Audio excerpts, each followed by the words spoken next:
Hey y'all, it's Katie and welcome back to my channel, Katie Garrison Fitness. And today we'll be talking about how to build your weekly exercise routine, some rules of thumb you ought to know, and how to spread your exercise throughout your week.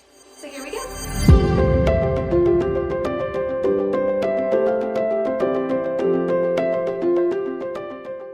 So we all know we need exercise in our lifestyle. We need to do some weights, we need to do some cardio, and we should probably put that in a schedule across our week. But how do we know how much to do, and how do we know how to schedule that in our week? I already made a video, it's going to be linked above, called How Much Exercise Do I Need? And it goes along with the weekly recommendations of both resistance training, cardio, as well as flexibility and neuromotor training or balance training. So it'll go into more detail on how much you ought to get at least per week.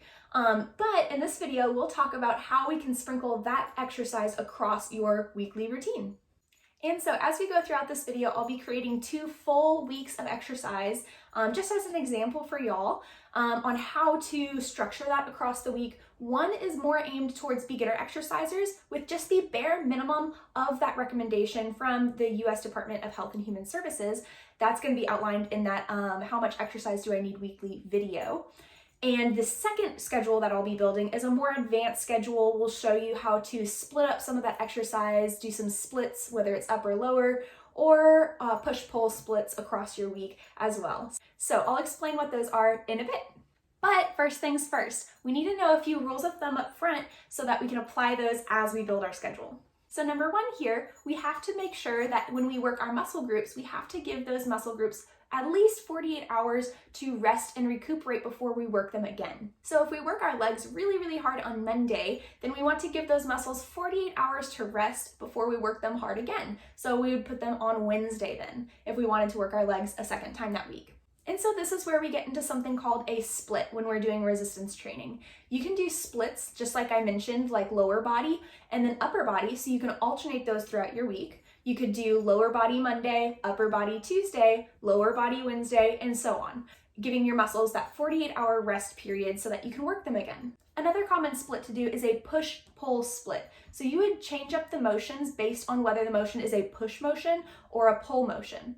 An example of this is a push motion would be like a push-up or a shoulder press. A pull motion would be like a row or a lat pull down. And when we think about lower body push and pull motions, we can think about what our hips are doing. So a push motion would be like a kettlebell swing or like a hip thrust. A pull motion with our lower body would be like a deadlift. So anyway, just thinking about what mechanically your body is doing and then putting those across those push and those pull days. And of course, you could always do a mixture of them. You could just do lower body and do upper push, upper pull, and alternate it that way as well. Basically, there is just a lot of flexibility when it comes to resistance training, as long as you give yourself 48 hours to rest. Number 2 here is a common question I get a whole lot. Should I do cardio or should I do weights first if I'm doing both on the same day? Well, that's a good question. A good rule of thumb and the answer that I normally give is weights first and then finish off with your cardio. Because when we do our weights, we're putting our body under a lot of different stress, and we want to make sure that our body is able to function very well when we're putting our body under weights. So if we fatigue our body first with cardio and then go to the weight floor, our body's not going to be fresh and ready as it would be if we did the weights first. So when we are, let's say, squatting and we have a bunch of weight on our back, if we squat fresh first thing in the workout, then we'll be ready to take that load, we'll be ready with good form and be able to complete that at the best of our ability. Whereas if we were to do cardio first and then go into the weight room, we wouldn't have that fresh energy that we could if we had put it at the beginning of the workout. It's always safer to lift first and then do our cardio afterwards. The exception to this is if our goal in training is more cardio specific versus weight specific. So what I mean by that is if you are more of a cardio athlete and resistance training is the thing that you do on the side, so it might be best to focus your energy on the thing you need to focus on sport specifically. So if you want to focus on running, if you want to focus on doing your cardio first, then you can do your resistance training afterward, as long as you're aware that you need to be more careful with the weights. And number 3 here, as we put cardio across our week, we should also vary the intensities. So I know a super popular workout right now is to do a low intensity walk on the treadmill at a certain incline for 20-30 minutes. And that is a decent workout. You obviously get your heart rate up and it is considered cardio in that low intensity steady state, but that shouldn't be the only cardio we're doing, because at that point your heart rate's only getting up to a certain level and we're never pushing it past that if you only do that low intensity. So our hearts are most challenged and most worked when we vary the intensities of work. So if we're doing that low intensity, longer duration work, that's great. We just need to vary that up and change it up a little bit throughout the week. So we can do that some days a week. We can also do a medium duration of time at moderate intensity and a shorter amount of time at higher intensity if you're able. So varying that intensity throughout your week is going to be the best option. All right, so the part we've been waiting for. Here we're going to make our schedules together, and we're going to start with our beginner exercise schedule. So this is going to be the bare minimum of what the U.S. Department of Health and Human Services recommends for functional fitness. So we're going to start across our week. I have 2 columns. We have our full week with 7 days in the top column and the bottom column. So the top, I'm going to start with our resistance training, and the bottom we're going to do with our cardio. So with our resistance training, we're going to think about doing that 2 times a week at least, with flexibility involved. So we're going to go ahead and put those on 2 days. I'm going to choose to do a 5-day week here, so between Monday and Friday, and then give you the weekends off to rest. So on Tuesday, we're going to do total body. And then on Thursday, we're going to do total body as well. So on Tuesday and Thursday, we're going to be doing total body exercise. And with our cardio, let's go ahead and sprinkle that across our weekdays as well.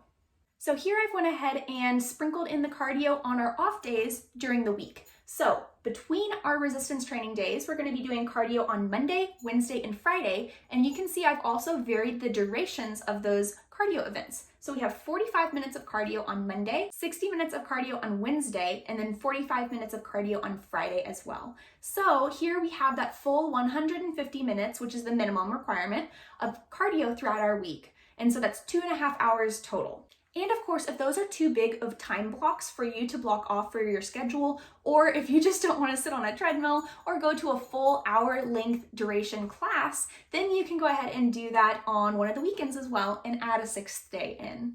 And with a beginner schedule like this, it's a great way to start, and it's a great way to begin to build other things into our schedule. So over time, as this becomes easy, then you can start to build in an extra resistance training day. You can add a weekend day where you come up to the gym. You can slowly increase those cardio durations or increase the intensity as you get more comfortable at the current intensities.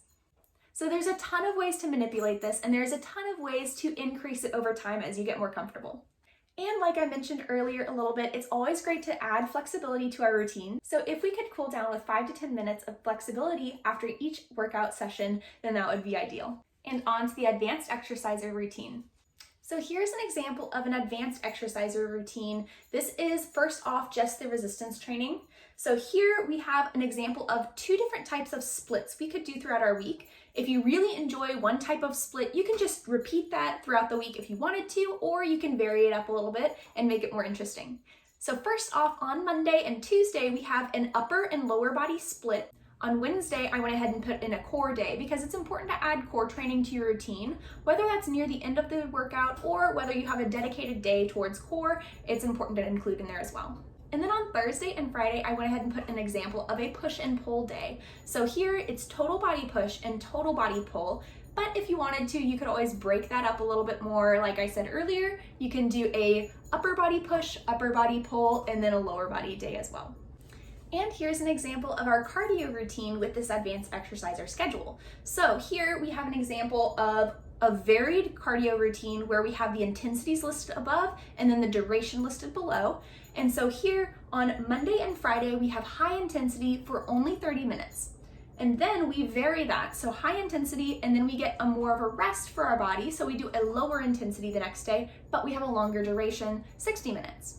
And then we change it up a little bit with a moderate intensity, find something in the middle for 45 minutes, going back to lower intensity, and then finishing off the week with high intensity so then we can rest across the weekend. So in total across this week, we have 3 hours and 45 minutes of cardio, and we have varying intensities and durations, which are going to be great for our heart, great for our body, and great for our schedules. Plus, in this example, I didn't use the weekends on Saturday and Sunday, and so on those days, if you are too busy during the weekdays, you can always shift a few of those days onto your weekend days or use those for rest. So just like I said with the beginner schedule, this is just an example. You don't have to do something this intensive, especially if you're brand new to the exercise. Something like this is something you have to work up to over time and gradually get there. So starting with just a couple days of resistance training and building up over time until you build up the stamina and the ability to do multiple days like this. The schedule I mentioned before meets all of the health and fitness standards, so you can just stick with that one and build from there. So I hope that helped you start to build your weekly exercise routine, and I guess I will see y'all a little bit later. Well, hello there, handsome. How you doing? Where's your brother? There he is. It happens to be Tanner's birthday today. He's wearing his birthday boy bandana. Tanner, come. Come here. Hi. Hi. Hi, boys.